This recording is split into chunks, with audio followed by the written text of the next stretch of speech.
Welcome back से इस video के अंदर हम बात करेंगे जो फ्रेंड फंक्शंस हैं उनकी। तो फ्रेंड फंक्शंस जो है ना ये एक्चुअली स्टैटिक फंक्शन जो है ना ये वही होते हैं, लेकिन इसमें एक स्टेप जो है वो हमें एक्स्ट्रा करना पड़ता है। तो ये क्या है कि जो स्टैटिक फंक्शन होते हैं ना वो भी क्योंकि होते तो वो काइंड ऑफ ग्लोबल ही हैं, लेकिन वो हम उसको जो है ना एक स्कोप के अंदर उसको कैद कर देते हैं। मतलब कि उसकी सारी जो करैक्टरिस्टिक्स हैं वो एक ग्लोबल फंक्शन वाली ही होती हैं। तो अब ये जो डाटा है इसको डिस्प्ले करने के लिए हमने प्रीवियसली एक जो था स्टैटिक फंक्शंस को जब देख रहे थे, तो उस टाइम पे हमने जो है डिस्प्ले का एक स्टैटिक फंक्शन बनाया था।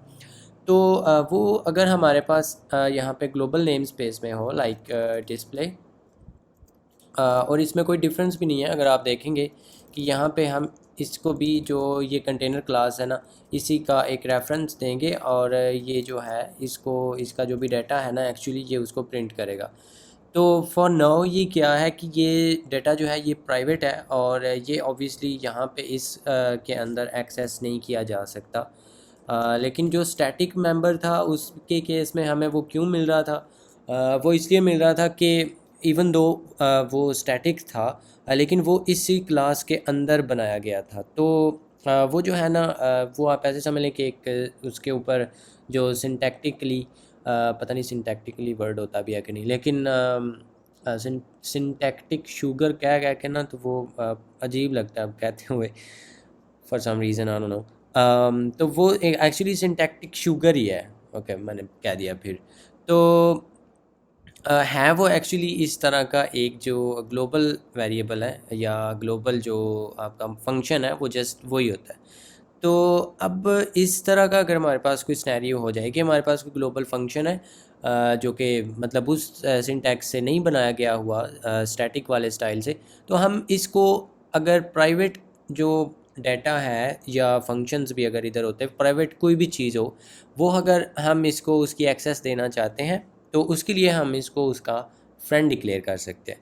तो उसका तरीका क्या होता है, आपने इसकी जो प्रोटोटाइप है वो यहाँ पे लिखनी है। डिस्प्ले इसका नाम है, और ये कांस्टेंट रेफरेंस लेता है to this class container. My god. तो जस्ट आपने क्योंकि ये इसका वो लिखना होता है ना जो इसकी प्रोटोटाइप है वो, तो यहाँ पे इसका जो एक्चुअली ये है ये स्पेसिफाई करने की ज़रूरत नहीं है, ये क्योंकि सिग्नेचर का हिस्सा नहीं होता। तो इतना जो है वो लिखने के बाद आपने इसके स्टार्ट में फ्रेंड लिख देना है, दैट्स इट। आपने जब जब यूं ही व्हाट जब आपने जूं ही ये लिखना है ना तो आपका जो काम है ना वो बन जाना है कि जो ये चीज़ है ना ये अब इसका फ्रेंड बन जाएगी, और जो इंटेलिजेंस है वो थोड़ी देर के लिए पागल हुई है तो अब आ गया वापस। और आपको जो है ना यहाँ से वो एरर भी अब आपको नहीं नज़र आ रहा, और जो इधर से वो पता नहीं क्या फ्रूंड कह रहा था अनडिफाइंड वो भी चला गया, जो कि एक्चुअली वैलिड एरर था भी नहीं, लेकिन इधर जो था एरर वो चला गया। और फ्रेंड जो फंक्शंस हैं इनका इससे बड़ा, या बड़ा तो नहीं है, मतलब इससे ज़्यादा इसका कोई पर्पस भी नहीं है, और इससे ज़्यादा कोई इसका मीनिंग भी नहीं है। तो फ्रेंड फंक्शंस हम कब बनाते हैं?